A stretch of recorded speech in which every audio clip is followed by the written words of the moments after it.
তত্ত্বাবধায়ক সরকার ব্যবস্থা পুনর্বহালকে স্বাগত জানিয়েছে বিএনপি। দলটির নেতারা বলছেন, এই রায়ে নতুন দিগন্তের সূচনা করবে, সেই সঙ্গে ফ্যাসিস্ট তৈরির পথ রুদ্ধ হবে। ত্রয়োদশ জাতীয় সংসদ নির্বাচন সুষ্ঠু করতে অন্তর্বর্তী সরকারকেও দ্রুত তত্ত্বাবধায়ক সরকারি ভূমিকায় চলে যাওয়ার আহ্বান তাদের। রুদ্র রফিকের রিপোর্ট।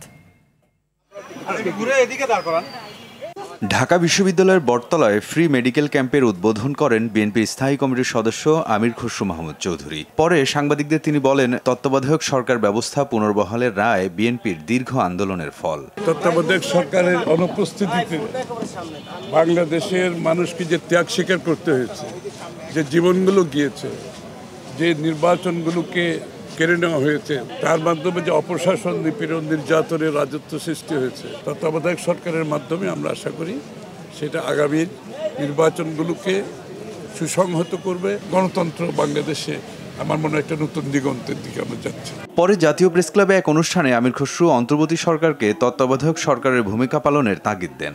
তাদের নিরপেক্ষতা নিয়ে যাতে কোনো প্রশ্ন না ওঠে, এই জন্য অন্তর্বর্তীকালীন সরকারকে আমি অনুরোধ করব, কেয়ারটেকারের সরকারের আদলে এখন থেকে, আজকের থেকে নির্বাচনের দিন পর্যন্ত সরকার পরিচালনা করুন।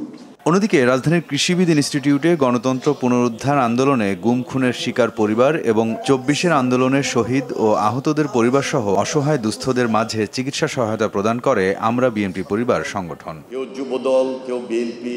এ সময় বিএনপির সিনিয়র যুগ্ম মহাসচিব রুহুল কবির রিজভী বলেন, তত্ত্বাবধায়ক সরকার ব্যবস্থা ফিরে আসায় ন্যায় ও গণতন্ত্রের পথে বড় ধরনের অগ্রগতি এসেছে।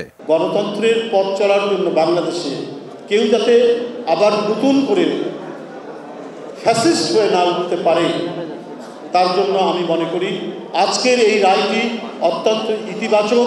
ক্ষমতা চিরস্থায়ী করতেই তত্ত্বাবধায়ক সরকার ব্যবস্থা বাতিল করা হয়েছিল বলেও মন্তব্য করেন রিজভী।